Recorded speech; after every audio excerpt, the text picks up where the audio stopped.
Assalamualaikum warahmatullahi wabarakatuh. Semangat pagi, ketemu lagi dengan channel GPS Coy, channel yang membagikan sedikit tentang pengalaman saya dalam merawat burung kicau. Baiklah teman-teman, pada kesempatan kali ini saya mencoba membahas yang ditanyakan oleh Ciblek Mania, yaitu bagaimana cara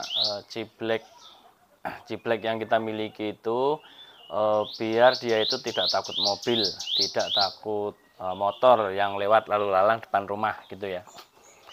Nah itu caranya bagaimana? Padahal di dalam rumah dia udah enak, udah nggak giras intinya gitu ya. Jadi teman-teman gini, untuk ciblek ini jadi langkah awal yaitu penjinakan ya teman-teman. Langkah awal penjinakan ini sangat penting. Kenapa penting? Karena untuk bisa dia rajin bunyi, yang pasti dia harus jinak dulu. Jinaknya itu minimal seperti apa? Jinaknya itu minimal ketika dikasih jangkrik dengan tangan dia mau ngambil. Nah itu sudah kategori jinak. Nah ketika dikasih jangkrik atau EF menggunakan tangan dia mau ngambil, itu insya Allah akan cepat bunyinya ya. Meskipun kadang dipegang kandang agak gerabak, loncat-loncat gitu ya.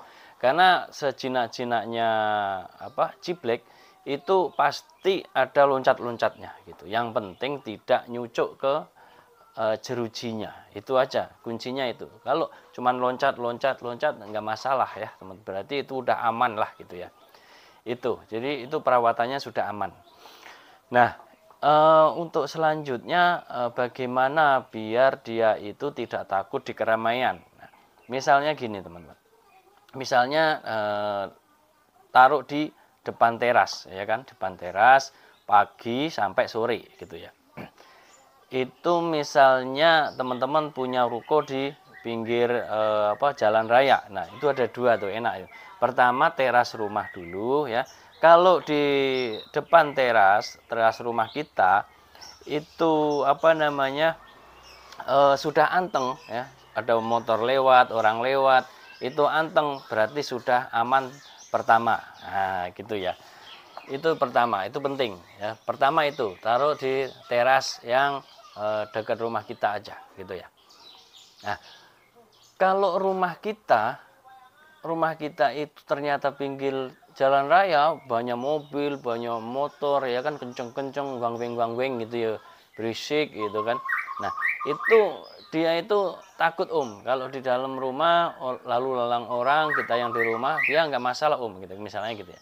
Nah ini pertanyaannya karena di luar banyak mobil kencang-kencang misalnya gitu ya, karena di jalan raya kan, jadi di pinggir jalan raya rumahnya atau rukonya di pinggir jalan raya. Itu solusinya bagaimana langkah awal yaitu digantung tinggi ya, digantung tinggi di misalnya ruko lah, itu agak kayak di atas ruko gitu ya, jadi kan ya susah juga sih kalau nggak dikasih kerekan tinggi gitu susah ya. Nah itu pertama, itu dikasih kerekan yang tinggi, digantung tinggi lah intinya gitu. Nah kalau nggak memungkinkan apa yang harus dilakukan? Berikan kerodong yang transparan ya teman-teman. Jadi ciblek tersebut kandangnya dikerodong tapi transparan kayak kelambu gitu ya, kayak selambu gitu. Jadi dikasih kerodong yang transparan, jadi cibleknya ini masih bisa melihat keluar, jadi kelihatan agak samar-samar gitu ya, intinya tipis lah gitu ya, tipis, dan kita bisa melihat burung cibleknya dari luar juga. Jadi intinya itu transparan, intinya itu. Kenapa harus transparan? Kenapa enggak yang rapat? Ya, biar dia itu adaptasi ya teman-teman. Dia itu adaptasi, jadi akan terbiasa. Ya mungkin awal-awal ya maksimal biasanya 1 minggu itu masih agak loncat-loncat gitu. Itu enggak masalah ya.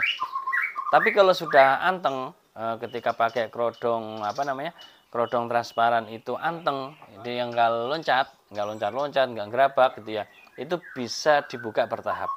Misalnya gini, dalam seminggu ini dia udah nggak gerabak nih, udah nggak loncat-loncat gitu di dalam kerodong, itu bisa dibuka restingnya.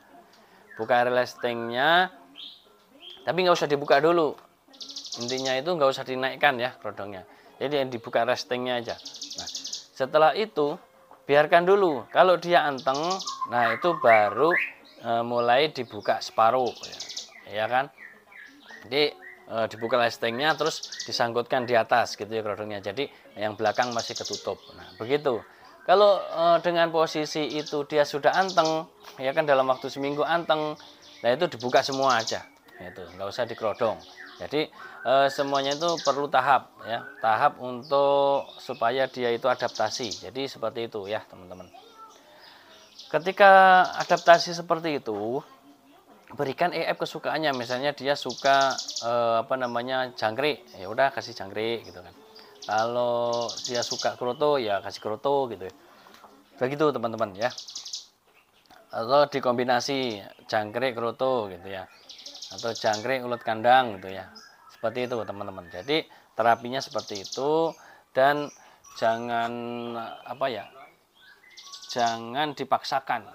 Jangan dipaksakan, misalnya udah langsung dibuka aja jadi gerabak. Ya, itu nggak bagus gitu ya teman-teman. Jadi seperti itu ya. Jadi seperti itu untuk terapinya.